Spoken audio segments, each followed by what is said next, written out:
देखो जी, हमें जो कल की घटना हुई है, जहां एक लेडी को बालों से पकड़कर उसको घसीटा गया है और उस पे ठुड्डे मारे गए हैं और उसको चाकू किरपान से चोट हमला किया उस पे, और एक बंदे का कान काट दिया है।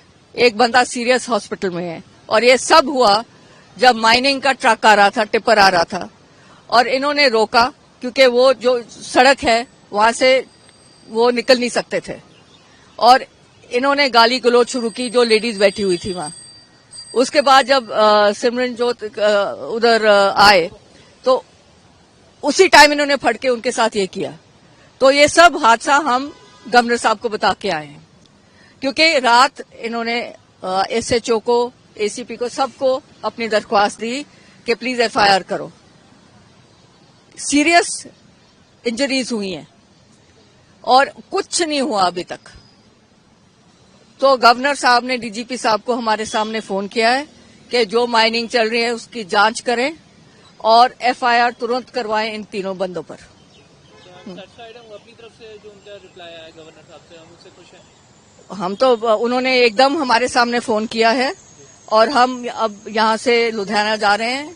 अगर वहां नहीं, जब तक हम पहुंचे, एफआईआर नहीं हुई जो जिन्होंने काम किया है, फिर हम देखेंगे। सर, मसला ये है कि काफी देर से हम सैंड माफिया के खिलाफ लड़ाई लड़ रहे हैं। तो उस दौरान हमारे लोगों के ऊपर कुछ फेक एफआईआर हुई थी, तो प्रशासन ने कुछ भी नहीं किया। तो उसके बाद हम लोगों ने एक एसोसिएशन बनाई, वेलफेयर, जुजार वेलफेयर एसोसिएशन। उसके अधीन हम सैंड माफिया के अगेंस्ट लोगों को गाइड कर रहे थे। तो हमारा सेमिनार था एक गाँव में, गदापुर गाँव का नाम है। तो वहां पे हम जब पहुंचे तो हमें तभी इमीडिएटली कॉल आ गई एक लेडी की कि उनको परेशान किया जा रहा है सैंड माफिया के बंदों के द्वारा। तो हम उनको प्रोटेक्ट करने गए और वहां पे ये सैंड माफिया के लोग आ गए, लेडीज को भी लेके आ गए। 3 लेडीज थी उनके साथ, और रॉड्स एंड ऑल बहुत कुछ लेके उन्होंने हम पे अटैक कर दिया। जब मैं वहां से, हम लोग भागने लगे जाके, तो उन्होंने मेरी बाजू पे कृपान के साथ अटैक किया, जिसके कारण 15 स्टिचेस आए हैं मुझे। और ये जहां से मुझे होगा नहीं, हरदीप मुंडिया के बंदे ये साथ में खड़े हैं। इनमें ये बिल्कुल इसके साथ खड़ा है सुखदेव बिल्ला। इसने मेरे हेयर पुल किए हैं, मेरे पेट नीचे फेंक के मेरे पेट में टांगे मारी है। बेसिकली ये मोरल डाउन करना चाहते थे, बिकॉज वहां पे यही है कि मैं लोगों की सपोर्ट हूँ, लीगल सपोर्ट है। तो मुझे मार के ये लोगों को खत्म करना, उनके प्रोटेस्ट को खत्म करना चाहते थे। पुलिस को मैंने इमीडिएटली कंप्लेंट कर दी थी, एमएलआर भी चली गई है, लेकिन अभी तक कोई एफआईआर नहीं हुई। उन्होंने श्योरिटी दी है कि इस चीज की प्रॉपर इंक्वायरी होगी, जो भी डिमांड हमने दी है उस पे एक्शन किया जाएगा, और उन्होंने डीजी को भी कॉल की है कि एफआईआर की जाए इमीडिएटली। मसला ये था कि मेरा हल्का सानेवाल है, वहां पे 11 पंचायतों आज इकट्ठी होकर हमारे साथ आई थी, 5 सरपंच आए थे। हमारे वहां पे एक इलीगल माइनिंग का इश्यू चल रहा था पिछले 2 महीने से। 500 लेडीज धरने पे बैठी थी कि इलीगल माइनिंग रोकी जाए, क्योंकि हमारे बच्चे वहां पे खेलते हैं और 10 बच्चों की मौत हो चुकी है उन टिपरों के नीचे आगे। तो प्रशासन ने उस चीज के ऊपर बात करते हुए इनसे आश्वासन दिया कि हम ये इलीगल माइनिंग रुकाएंगे और एफआईआर जो इनके ऊपर करी गई है नाजायज, उसे रोकेंगे। तो प्रशासन ने उल्टा अब कल दोबारा से वो माइनिंग साइट्स चालू कर दी।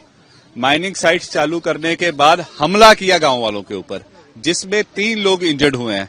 एक हमारी बहन है, उसका हाथ काट दिया गया, उसकी चुन्नी पाड़ दी गई। चुन्नी हमारी इज्जत है, दुपट्टा हमारी इज्जत है हमारी बहनों की, उसे फाड़ा गया। हमारा एक भाई है, उसका कान काट दिया गया, एक का सिर फोड़ दिया गया। तो आज हम गवर्नर साहब को वो दिखाने आए थे कि 24 घंटे बीतने के बावजूद भी अभी तक एफआईआर रजिस्टर्ड नहीं हुई। एफआईआर नहीं होगी जब ब्रूटल इंजरीज है, तो पंजाब का माहौल कहां को जा रहा है। तो गवर्नर साहब ने आदेश किया है कि इमीडिएटली एफआईआर दर्ज करो, और जितनी माइनिंग साइट्स चल रही हैं पंजाब में उसका नोटिस लिया गया है कि वो माइनिंग साइट्स की रिपोर्ट दो, कितना उससे रेवेन्यू आ रहा है उसका रिपोर्ट का पता करो। और इलीगल माइनिंग जो ये आम आदमी पार्टी की सरकार है 20,000 करोड़ का रेवेन्यू की बात करके आई थी, हम वो रेवेन्यू बचाना चाहते हैं उनका। ये लोग बचाना चाहते हैं। 11 गांव के लोग आए हैं, 11 गांव के सरपंच आए हैं उठ के कि भाई ये बात सुन लो। इसलिए हमने आज ज्ञापन दिया है गवर्नर साहब को, और मुझे अभी आया है कॉल स्वपन जी का कि हम इसके ऊपर एक्शन लेने जा रहे हैं, आप जल्दी हमें आकर मिलिए। मतलब यहाँ से सीधा उनके पास जाएंगे आप? हम यहां से सीधा लुधियाना सीपी के पास जा रहे हैं और जाकर देखते हैं एक्शन होता है कि नहीं होता। अगर नहीं होगा तो हम वहीं पे धरने पे बैठेंगे।